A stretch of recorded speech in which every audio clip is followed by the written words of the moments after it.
Darkcast Network. The light shines brightest on our indie podcasts. Hi, this is Kelly. And this is Jenna. And you're listening to ODFM. This episode is One Drunk from Murder.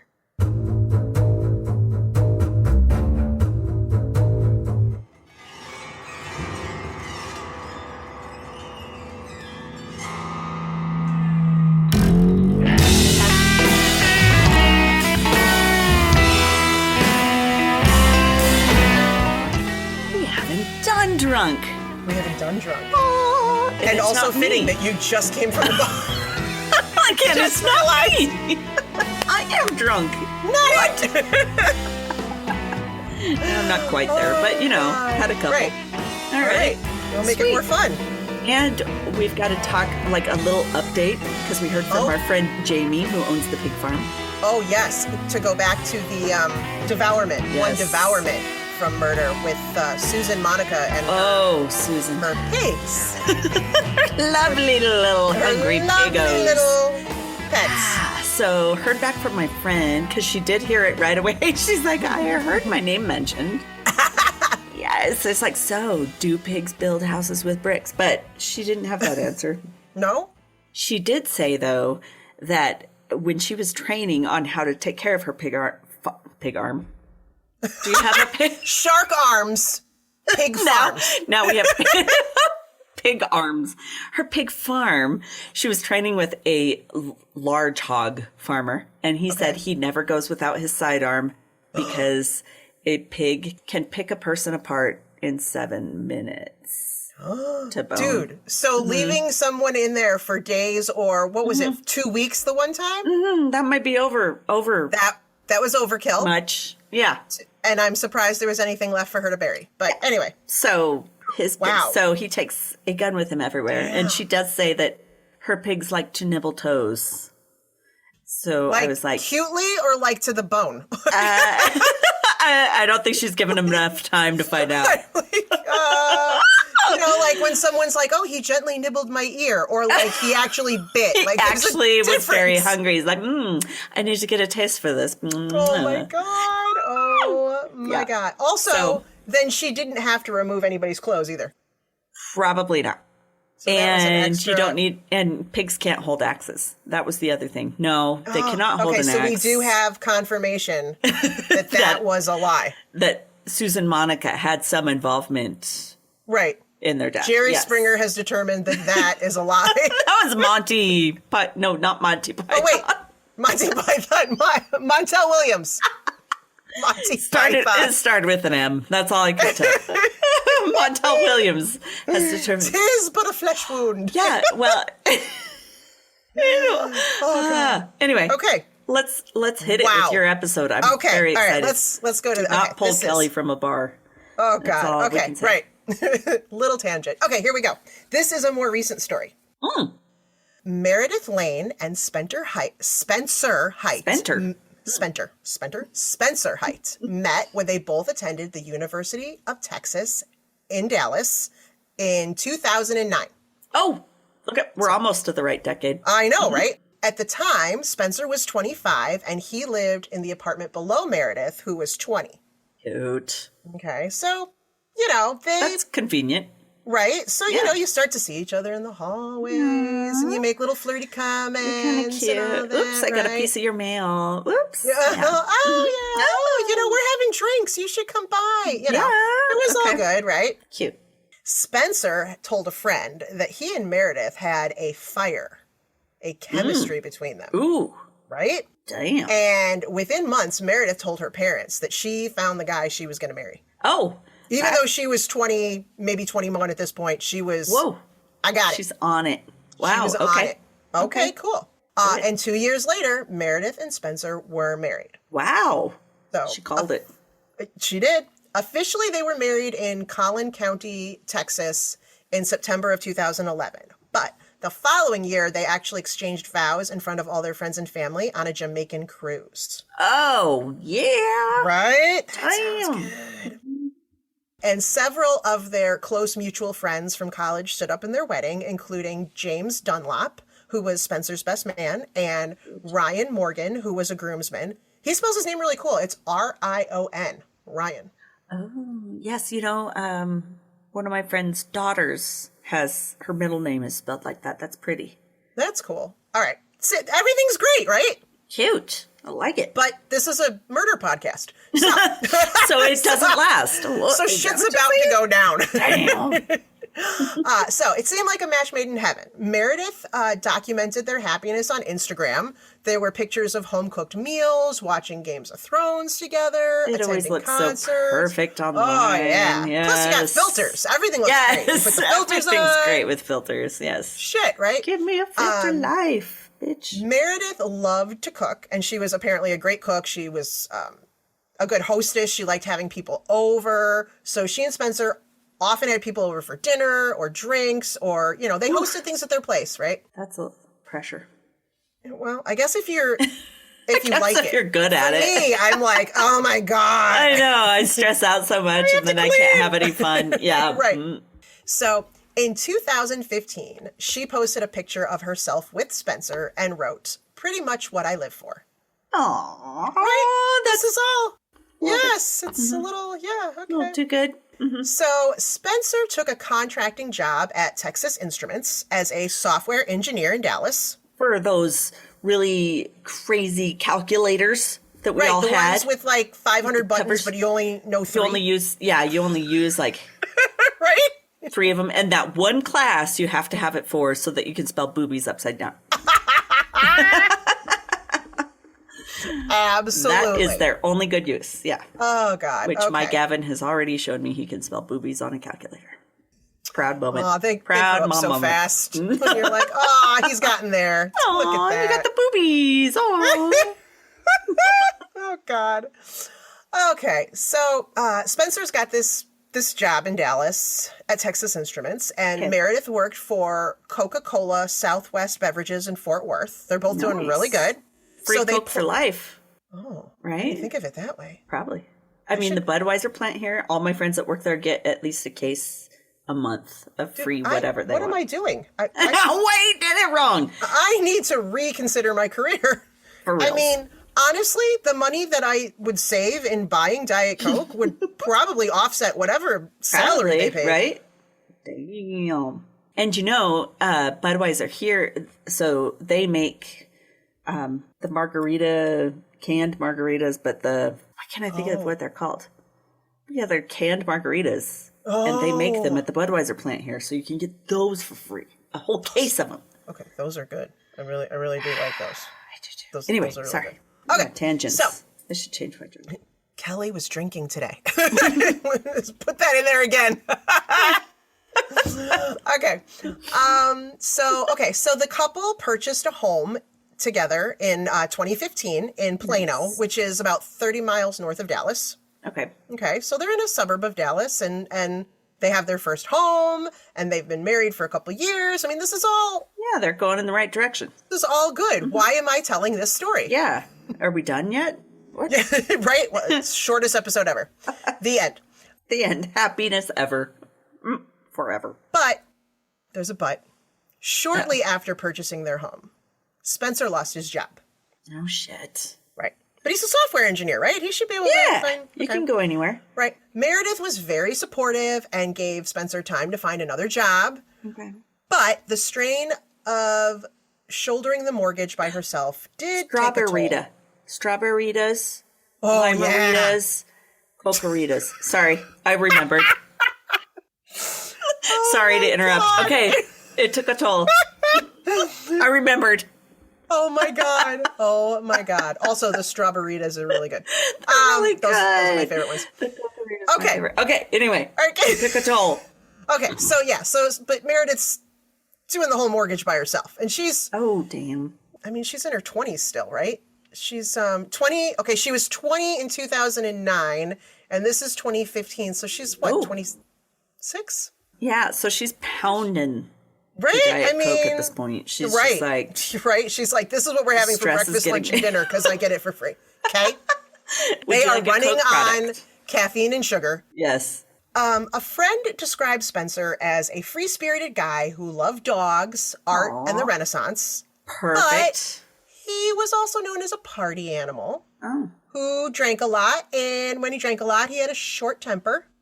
So Renaissance. So he'll go to those fairs. Yeah. With the big old glugs. Oh, yeah, chugs. right. It's not even a pint. It's like a barrel. I can't think of what you call it, but yeah, the big ass, right. But he has anger issues, so... Right. He also was interested in guns and had a love... But that's not Renaissance era, so... No, but he also had a love for knives and swords. Okay, well, that makes more sense. So just weapons in general. I know. Hey. It's a recipe for to be disaster, a true Renaissance man, you must not add the guns. Yes. Right. Oh, man. Okay. Meredith's mother, Debbie Lane, she thought of Spencer as a loving and good partner for her daughter. She was happy when they got married. Things were good. But after he lost his job, Debbie began to notice something was off. Oh, shit. I know.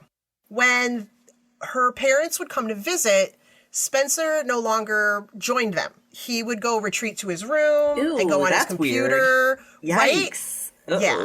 And it didn't sound like, oh, well, he's busy job searching on the computer. Yeah, no, he's going to go hide out in his room because he doesn't want to see you. Exactly. Which I got to say, when my kids were teeny babies, I would sometimes be like, I got to retreat. I'm sorry. When the, family come by. And I'd be like, I can't anymore. Bye. But this is a 30-year-old man with no kids. Truth.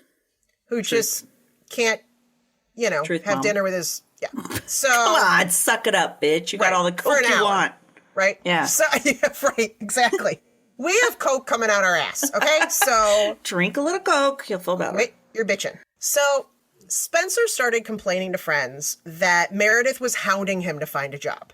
Well, I'm sure it's not easy to do it all yourself. Right. You kind of need to do it. She probably was like, you are looking, right? They noticed that he started to become cynical and bitter and depressed. Uh-oh. Right? Mm-hmm. And he was drinking more and more. And it wasn't just Coke. And it was alcohol. had some rum in there. It was alcohol because when he drank, it was to the point of blacking out or almost vomiting on himself. Jesus Christ. Which is attractive in a 30-year-old man. Hot. Right? I mean, right? Yeah. I mean, honestly, it's not attractive in a 21-year-old man either. It's just not attractive, period. No, my kids saw a guy passed out in a doorway last night with a bottle of booze with him, and I was like, yeah, see what can happen? Yeah, he's really living it up. He's living the life in downtown Fort Collins. Jeez. They were like, really? Is he okay? And I'm like, I don't know. No, police will be by soon. Yeah. Right, exactly. Okay. Oh, my God. Anyway. Okay, so one of their mutual friends, Elizabeth Smith, she was quoted saying, he always seemed to not have any hope for the world or America. Well. Yeah.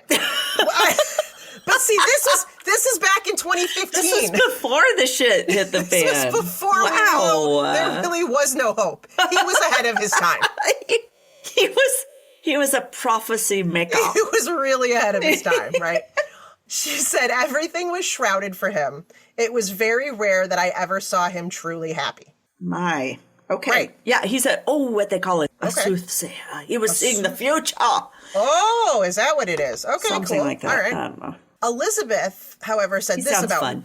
Oh, yeah, right. She said this about Meredith. She said, Meredith just enjoyed life. And I think, in contrast, Spencer didn't. And that was always hard for them to reconcile. I bet. He's like, I got to even this shit out. You're having too much fun. We got to douse that fire a little. It's really hard to be the glass half empty person around a glass half full person all the time. I mean, I need to take you down a notch or two. I'm sorry you're so happy. Is difficult. I'm sure, I tend to side towards the glass half empty, but I'm sure the glass half...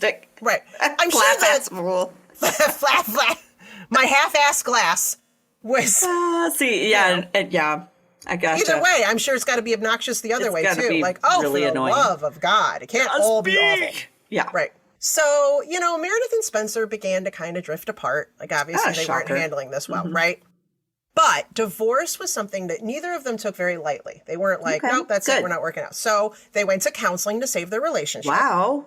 Yep. All right. And Meredith suggested that Spencer get treatment for his growing problem with alcohol. Yeah, probably a good call. Yeah, I didn't find anything that said that he did, but I know she suggested it. Well, at least, she tried. Right. I tried. So, it seems the only time Spencer seemed happy was when he was momentarily distracted from his everyday life. So, like, if he was, hanging out with friends or going to Renaissance festivals, as Playing you a game. said, Yes. playing with swords, having a giant thing of beer. Oh, yeah, it's the Right? the grot. I don't know what there they you call go. it. Whatever it is. By the end of 2016, the stress of being unemployed and the distance growing between him and his wife became overwhelming. Oh, fun. Yeah. Spencer started isolating himself from his family and his friends. His father, Chester Hight, reached out, asking Spencer to come home for a visit, but Spencer always had an excuse, and, I'll come home soon. It's just not right now, that's isn't too a good bad. time. Okay. Right. And so almost a year went by, and his father hadn't seen him. Whoa. And it wasn't even pandemic time. No, it wasn't pandemic time, and I believe his parents also lived in Texas. Like, they weren't on the other side of the country or whatever. No. Okay. So, excuses. Yeah. So, in March of 2017, after 2 years of doing everything she could think to support Spencer and hold their marriage together, Meredith asked him to move out. Good for her. Right? I think it's time. Spencer's friend and best man, James Dunlop, let him stay at his place for a few weeks while he found an apartment. In April, Spencer made this post on Facebook. It said, "And the hits just keep on coming. This has been my toughest year to date." Oh, So I thought it was going to be like a record label, and the hits keep on coming. right? Oh God, no! It's gonna be like what's that movie? That movie, I love that movie. What is it? Better Off Dead, where he's in the car. I knew you were going to say something about John Cusack. John Cusack. Of course, I was. Of course you would. Yes, Right? He keeps changing the radio station, and it's Yes. one breakup song It's after the the other. same after the yes. Oh my God. Ah, yeah. Okay. You know me so well. I was like, it's John So well. Cusack. I knew it's coming. Oh God. Okay, so another post from April read, quote, "Wonderful ex-wife left me stranded at the airport after swearing all week she would pick me up, and now she's ignoring my calls. Typical. Welcome back to Dallas." I was kind of like, she was going to pick you up at the airport? Yeah, Like, I thought that's that was pretty nice of her. You're a little Right. salty for somebody who, right. shouldn't be asking anything of somebody who doesn't want anything to do with you. That was my thought. I was like, wow. Wow, that was kind of her. Right? So a friend commented on the post, surprised by the ex-wife reference, because right now they're he just moved out. Oh, right. They're not Right? even No, they're legally not separated. divorced, right. Okay. So a friend commented on that, and Spencer replied, "Things have gone completely tits up over the last few months," which is a phrase I'm not familiar with. Have you No? ever heard tits Oh, yeah. up? No. Tits up is huge out here. No, you haven't heard that? I never heard of tits up. That's funny. It must be a Western thing. Yeah. Oh, God, that's funny. Things have I all found gone it tits hilarious. up. It's Oh, gone that's tits up. I thought that was known everywhere. Wow. See, this is why Well- it's cool to do a podcast where there's like someone in Yep. the Midwest versus the West. We need someone on the East so we can find. Right. Yeah. Thanks to this podcast, We find everyone is now going to know tits up. tits up as a thing. But Holy yes, I have a crap. friend from the East and she says yoons instead of y'all or you Yoons? guys. Yoons. Hey, yoons. Yes. So things we learn from people from various parts of the Yoons? U.S. Yoons. That's new. Yoons Okay, I all. don't know that one. I Yeah, know a lot more people around here are trying to use y'all because it's not gender specific. Right. Which it's fine. It's just it catches me off guard, not because I don't want to use it. It's just like it It's to so me it Southern. sounds like people from the Midwest trying Right. to sound Southern. And I'm like, you sound like an idiot. like Texas. I'm trying. I get it, and I understand why it would be good to adopt it, and I'm fine with that. Absolutely. But it throws me when I I'm hear so it. used to saying you guys for girls, chicks, boys, everything. Always. Everybody. So Right. for me, it's like, hey, you. I know, right? I don't know what to say. All y'all. All y'all. Hey, y'all. When I try to use it, I feel like I'm you're faking. acting in a play. I can't. Totes. It's hard. It's It hard. doesn't work. We So, need our own phrase. Exactly. Hey, I think I would almost prefer if they came up with something new. Because hey, I'm having peeps. Yo, peeps. Yo, peeps. But you know what? It's really hard when you're trying to do it like in a professional email. I am giving it you. Right. I can't Would be you? like, right, exactly. True. Yo, peeps, if you would please turn in your timesheets. I'll try it at the next town hall meeting. I'll let you know how it goes. Yes, so let me, If please y'all get back to peeps me on that. get threatened, Yeah. let me know. Oh, God. Oh, my God. Okay.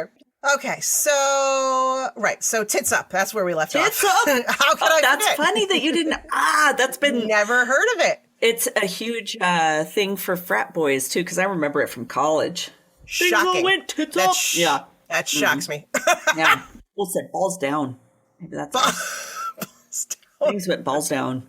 Things went balls down. All right. Okay, So gotcha. you could tell his demeanor was changing quickly on Facebook. They went tits up. They went tits up big time. Fast. In another post that was most likely a reference to Meredith, who was a redhead. Oh my. He posted, quote, "Very easy to believe gingers are completely soulless now." Wow. What a wow. Wow. Right? He's on the market, ladies. Yeah. Shit, right? I mean, Exactly. this one, woo. Well, he just pretty much wrote off any, Any future. redhead that might have been interested in him is like, Yeah. okay. You're a piece of shit. All right, gotcha. Oh. Well, that's all right, because then next in May, he posted a cartoon titled "When Your Ex-Wife is Choking." And it showed a man, so it was like 2 frames. And the first frame was like a man trying to give the Heimlich remover to... Yeah, remover. It is, of sorts. I need to get this Heimlich removed. I mean, it is. A man performing the Heimlich maneuver on a woman. And then in the second frame, he's bent over backwards, holding her so that her head slams into the ground. Wow. Nice. That's even kind of funny. No, I don't get it. Really isn't. It really wasn't funny at all. So gross. And unfortunately, separating from Meredith wasn't enough of a wake-up call for Spencer. As weeks went by, his drunkenness and despondency grew much, much worse. Well, I already thought he hit bottom by being thrown out, but apparently there's a bottom behind bottom. Oh, yeah. He's spiraling gone tits up. Big time. He has gone so tits up. Oh, my God, right? Friends tried to help by recommending counselors and rehab facilities, but he had no interest in getting better. Wonderful. He really didn't. Meredith filed for divorce in July of 2017, citing discord or conflict of personalities. Definitely. Because you can't say he lost his job, became a drunk, and became an ass. That's legally you can't say that, I guess. Right. But if you read between the lines, that was her reasoning. You can't say that in right, court. Exactly. Tits up. On the grounds of he went tits up. Exactly. Meredith files for divorce. That's when she finally admitted to her parents that Spencer had been violent with her at least twice. Oh, no. She told them about a time the previous fall where he had slammed her face against a wall. Jesus. Yeah. Well, and with that cartoon, it shows he's got the proclivity for it. Oh, yeah, right? God. So her parents were, surprised and appalled. They had no idea, right? Aww. But, so they fully just supported her decision to end the marriage, because no one in her family took divorce lightly, but they're like, oh, no. Yeah. Hells to unacceptable. The no. Right. So the couple's friends had also been unaware of Spencer's violence behind closed doors. They knew that he got out of hand when he got drunk, but they didn't know that verbally abusive, but they didn't know he went I don't think they didn't realize that it was that bad. Meredith did not report either of the attacks to the police. Right. And she didn't request a restraining order against him when she filed for divorce. Because she said she wasn't afraid of him. Right. She's like, I'm done. Right. She's like, I'm just done. So the couple's mutual friends said they didn't want to choose sides in the divorce, right? And many reached out to Spencer, but he started lashing out when they offered advice. So they started to cut ties with him. Yeah. Because, you don't want to be around somebody who's Right. We're trying to help you. We're trying right? to help you, bitch. You know, so of course, Spencer sees it as they're choosing her over me. Oh, God. And they're just like, on, look, dude. man, we didn't want to pick sides, but you're Right, but kind you're of a kind dick of right forcing now. it. Right. Exactly. In early September 2017, Spencer was messaging one of his friends online. He seemed sad and lonely, and so she tried to give him some advice by saying, you know, just try to make good choices and, you know, stay away from the alcohol and don't get into drugs. Like, that's not gonna... obviously. Right? So, still trying to help him. But Spencer kept asking her the same question over and over again in the chat. He kept saying, how can the one person you're supposed to love more than life itself end up being the one person you hate more than life itself? Ooh, dude. Red That's a little, yeah. Right? A little too much. Yeah. It was getting dark. It was getting dark, right? So this is September, right? And they're still not divorced. She just started the proceedings, right? This is September. And in the meantime, Meredith's like, all right, I'm ready to move on. I'm done with this, right? Absolutely. Okay. She's been done since she asked him to move out in March. Oh, she was done before that. Oh, true. For You're sure. right. Like emotionally. So she's like, I'm ready to move on, right? So her mother, Debbie, was there the day that Spencer came and picked up the last of his things from their house, right?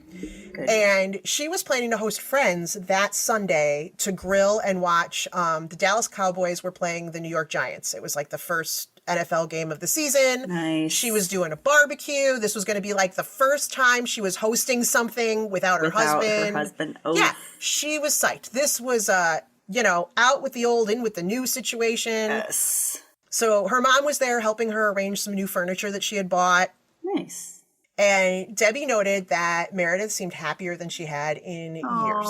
She could just tell, right? Which, considering that she was always a silver lining person, she must have been like really good. Bad. It must have gotten really bad for her, right? So it was obvious. You know, I think it really bothered Spencer that he was there picking up his stuff, and she's, you know, she's having not sad. A party she's like, yep, happy. I'm getting ready for a party, and she was happy, and yeah, I don't think that went well. I can understand, but he also needs to, like, move on.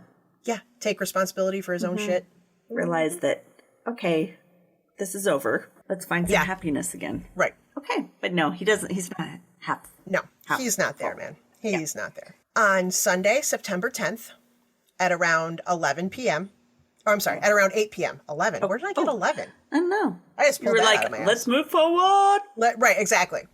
Around 8 p.m., officers were called to a home in Plano for a weapons check after several people called 911 to report hearing gunfire. Dang it, I was hoping for swords clashing. Yeah, no swords, sorry. They're just not as practical. Not as practical. I heard some slashing, or no, some clashing swords. I heard and slashing. "'Tis but a flesh wound," right? And I heard clashing swords. Clashing. Please hurry. Right. Oh gosh. So the first officer that responded found 2 people down in the backyard of the home. Uh-oh. He heard more gunshots from inside, so he entered the home where he encountered the gunman, 32-year-old Spencer Hight. Oh, Spence. I know. I knew it was going to be you. And when he saw him, Spencer fired at the officer, and the officer shot and killed Spencer. Good. Right there on the spot. What option do you have? Exactly. Police found 9 gunshot victims. 9? It was the middle of the party. Oh, no. Spence, that's not how you make friends. I know. Oh, no, those were his friends. Oh, shit. Those were his friends. They were mutual friends. Most of the people there were mutual friends. There were 7 people dead and 2 people were rushed to the hospital. Only one of them survived. No. Right? Spencer shot and killed his estranged wife, Meredith Hight, who was only 27 at the time. Damn. He also shot and killed Daryl William Hawkins, who was 22. Baby. James Richard Dunlop, 29, who had been the best man at their wedding and who had let him stay on his couch while he was trying to find a place to live. Anthony Michael Cross, who was 33. Oh, my God. Ryan Christopher Morgan, 31, who had also been a groomsman at their wedding. Caleb Seth Edwards, 25. Jesus. Maya Sade Bass, 28. and Olivia Nicole Defner, 24. Jesus. Carly Shockey, 25, was the only survivor. He shot her in the jaw.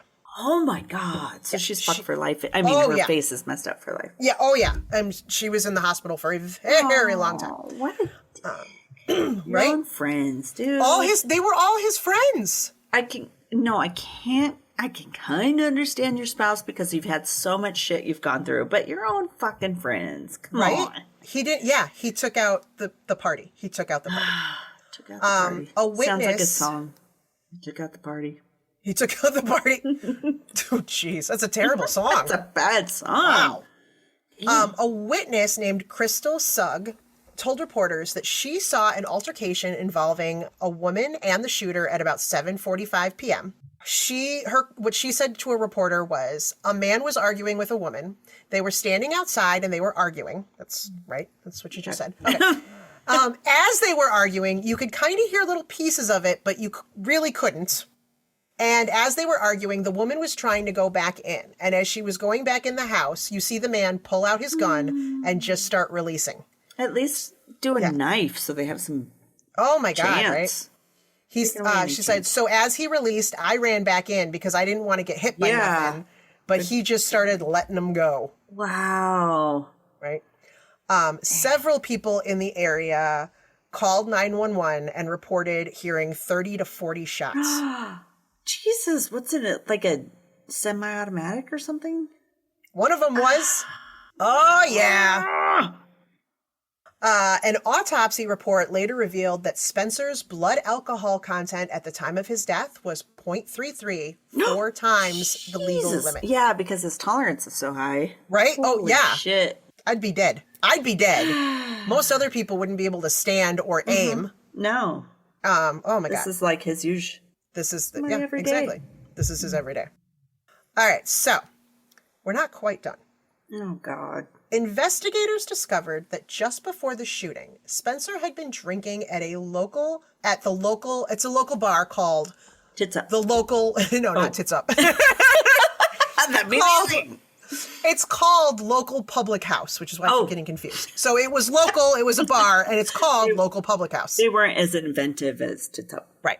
So this was a bar that was just a few blocks away from Meredith's home. He arrived at her house armed with a .38 caliber handgun, an AR-15 rifle, and a folding knife. Police also found rounds of ammunition and binoculars inside his car, and another rifle with ammunition and gun accessories at his apartment.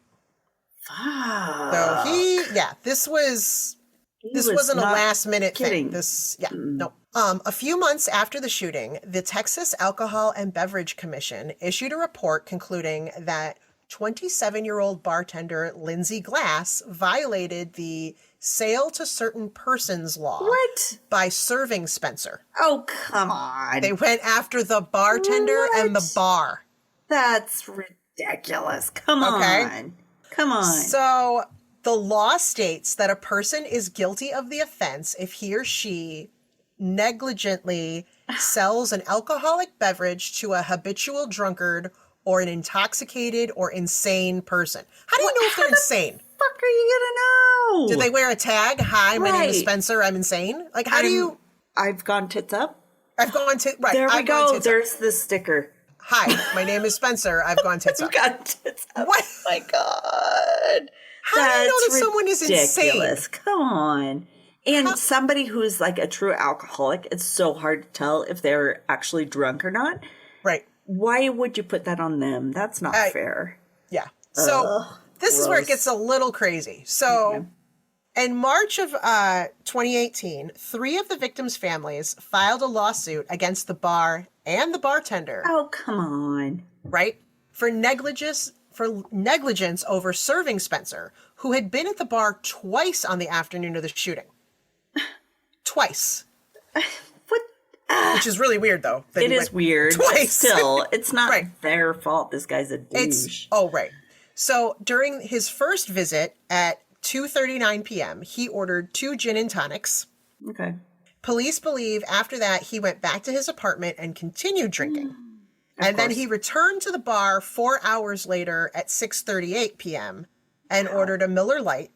Just a few minutes after that, he ordered another Miller Lite and a shot of lemon vodka.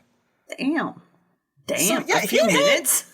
A few minutes, right? He's like punching a hole in the side and Right. I mean, yes, exactly. Surveillance video from the bar showed Spencer playing with a large knife and showing it to the bartender, right, Lindsey Glass, who knew Spencer. Right? Lindsey then texted a fellow bartender named Timothy Banks, and the text said, Spencer has a big knife on the bar and is spinning it, and just asked for his tab and said, I have some dirty work to go do. Then she put like the worried emoji and said, and then second message right after that, she said, psycho, with like a whole bunch of O's. Oh, see, I would think he was going for some crocodiles or something. He's like Crocodile Dundee. He's not. Some dirty work to do. He's in Texas. I don't think they have them there. They don't got the Crocs. Got the Crocs. No, it wasn't they like have that the bad scene. kind of Crocs. Right. It's not like when they're the bad Crocs, the shoes, right? Yeah. It's not like the scene in the movie where he's like, quick, he's got a knife. That's not a knife. That's a knife. This is a knife. Right? But that's what I picture that Spencer had at the bar. Was like, he was reenacting in his mind. He's like, he was just acting out movie. Yeah, I could see where that was confusing. Precious. Yeah. All right. So shortly after Lindsey texted Timothy, Timothy confronted Spencer on the bar's patio. Oh, he was there. Spencer pulled out a pistol. That's not a knife. No. Timothy then followed Spencer to his car so that he could put the pistol and the knife back in the car because he's like, man, you can't have those in here. Yeah, let's bounce the shit. Okay. And according to Timothy, at one point, Spencer fell backward, and so Timothy had to prop him up. So he was gone. Bad, right? And all they did was tell him to take his shit to the car. So then they went back to the patio, and Timothy kind of confronted Spencer on how drunk he was. Yeah, like dude, you've had an Uber. Far too much. Spencer responded with, I couldn't do the things I want to do tonight without being this intoxicated. Oh, no. Yeah, there's a lot of red flags happening here, right? I feel like there's some chances that this could have been stopped. Like maybe call the cops and be like, hey, this guy's way too drunk. Can you come get him? Right. So Timothy spoke to the bar's owner, Jerry Owen, and asked if he should call the police. But Jerry told him no. Jerry, God damn it. Right? I feel like there's quite a few places here that this could have been, tabled. When Spencer refused to let Timothy give him a ride or call an Uber, Lindsey and Timothy followed him.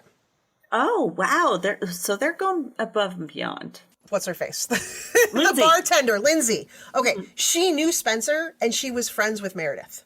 Oh. And she was supposed to go to the party? To the barbecue that night. Oh, shit. Right? So she was really concerned, right? Yeah. So when Spencer went to leave and he wouldn't take an Uber and he wouldn't let them drive him, Lindsey and Timothy followed him in the car. Which, again, I feel like... That's going beyond. Like, it is going beyond. They had another chance to be like, hey, something's happening here. Can you guys... They didn't take his keys. They could... I know, right? But they followed him. At least. So when he pulled up at Meredith's house, then Lindsey called 911. But shortly after she called 911, they heard gunshots. So it didn't take very long. Oh, no. I kind of get it, but... I get it, too, because you're not sure. You don't want to get someone in trouble, but at the same time, you're like, something's happening here. Oh shit. Well, I gotta remember she could have called him just because he shouldn't have been driving. Right, absolutely. 4 times the legal limit. Like, he shouldn't have been driving the couple blocks to his... And to keep him safe. Like, can you come get this guy? Oh, God. Well, because honestly, if this place was a couple blocks away, if they would have taken his keys, he could have walked there too. Yeah. But again, that would have bought them time to call the police. Right. Oh. I know. It's so hard to know in those situations because... I know. Yeah. Those two have got to have some guilt. About how that went down. Totally. Okay. In April 2018, the civil lawsuit against Lindsey Glass was dropped. Oh, well, Okay. that's They good. kept it. They still have the one against the bar, but they dropped the one against the bartender. Okay. However, the same day that was dropped, police arrested her for selling an alcoholic beverage to a habitual drunkard or an intoxicated or insane person. Yeah, but there's so much more to it. I know. This is a misdemeanor that carries up to a year in jail and or a fine of $500. Holy shit. Okay. But on the bright side, a grand jury did decide not to indict her. That's good. I mean, so those charges were dropped. you don't want to go against your boss who's like, yeah, don't call. Well, they did. I mean, she asked somebody else what to do. He went to the owner. The owner said no. I don't know what the owner was thinking, right? In July of 2018, the Texas Alcohol and Beverage Commission reached an agreement with the local pub house to cancel their permit. Oh. So they can't serve anymore. Oh. According to the agreement, the bar did not have to admit to wrongdoing. Okay. But they did, to lose your license is huge. But they did have to shut down.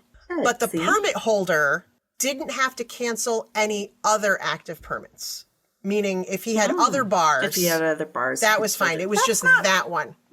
That's not fair to the workers. Right? And then this is why I just found this story, because just recently in 2021, a jury for the civil suit found that Spencer was 80% liable for the murders, but the bar was 20% liable. What? No. And so they awarded Carly Stocky, the one survivor, $17 million to be paid by the bar, but the bar shut down. So I don't know if she's going to see that money. No, she's not going to. Because so you can't even freaking run the bar to get the money to pay her. Right? Oh, they went after the wrong shit. See? Yeah. So that was kind of like That's unfair a little bit on small business. I mean, I understand because I have a small business. Right, because you have a small, it's so hard. Discretion is like to theirs. I mean, but also like, okay, did they overserve him? Probably. Yeah, they probably shouldn't, especially if she knew him. Probably. Right. But like you said, if someone is a habitual drinker, sometimes you don't know how drunk they are. Right? And also she knew him. Absolutely. There's so much more But when she saw, like when he said weird and creepy things, she said something. Yeah. And but they should tried not to have contact the... Yep. They shouldn't have let him leave the bar. No. That's true, but freaking couldn't that be a little bit on the police too? Because they didn't. It sounded like they had. He was going to do this regardless, you know. Right. He had the weapons and all this. He obviously had alcohol back at his house. Mm-hmm. Maybe it's because he never had. He didn't have Meredith's never-ending supply of Coca-Cola. So all he had left was beer. Just do that and ice. Yeah. Exactly. You're done. So there's nothing to say that, he wouldn't have done it anyway without going to the bar at all. He would have done it anyway. Exactly. He would have. Absolutely. Exactly. He just wanted to...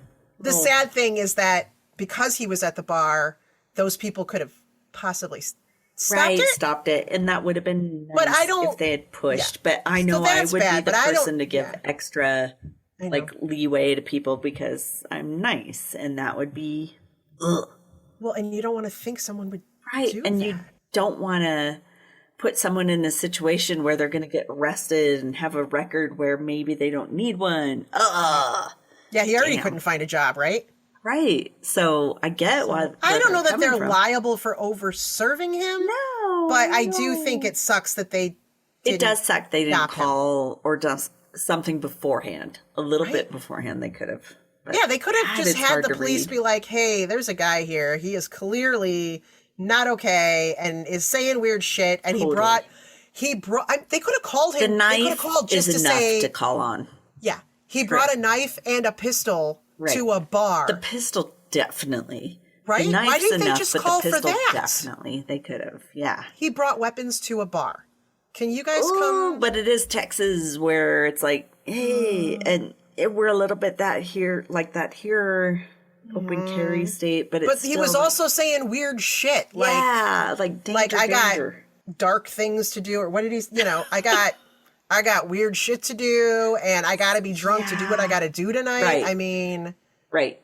It wasn't a last minute decision when he left the bar to drive to her house. Yeah. He knew about the party. Damn, that's hard. I hear it. So I don't think they should have had to pay for his actions for sure. But yeah, so it's good that she didn't end up getting. So the charges were dropped against her. You know, so the bartender, crazy ass story. It was good, right? I have a shit ton of sources if you would like to hear them. Let's hear the shit ton. I was having a hard time getting, I was just getting pieces of information. So I went to lovely? so many places. So my sources are heavy.com. That's where I reside. Right? Yes. It is not It's not just a website. It's a state of mind and state of body. There's also NBCDFW.com, WashingtonTimes.com, CBSNews.com, WFAA.com, Fox4News.com, Fox7Austin.com, US105FM.com, DallasNews.com, Edition.pagesuite.com, and our all-time favorite, Wikipedia. Oh, I love it. Damn, wow. I had 18 windows open at a time while I was trying to write this story. No, and then go back and be like, where was that one part that I saw? Nope, not on this one. Nope, not on this one. Nope, not. How so many different things decide something's important that isn't to the other, and you're like. But then there's just this little nitpicky area that I was like nuggets. Most of the articles didn't mention that Lindsey knew them, and I was like, I feel like that's kind of important. Big nugget to pick. Right? Little nuggets everywhere. Yes. Little nuggets. And that's why we reside at heavy.com. Because there's little nuggets everywhere. Because there's little nuggets everywhere. Little nuggets everywhere. I see them all around. Well, thank you. Thank you, guys. Oh, my God. Season 8. Season 8. How is that possible? I feel old. I feel old. Celebrations must commence. Yes. Okay. So we're going to have to count because when we get to episode 100, I don't know what we're going to do. What are we going to do? Big. We got to actually meet up in person. What? Ooh, that'd be awesome. We wouldn't be able to stop laughing. No, true. We wouldn't be able to stop laughing long enough. Let's stay in some haunted place. Okay, you're going to have to stop it with that shit. Come on. Oh my God. Wait. Do you want to just record me crying and screaming the whole time? Briar Rabbit Hotel. We're likely to get killed there, though. But, yeah, right? Just from real people, not from ghosts. Yeah. All right. I have got some good stories to look up soon.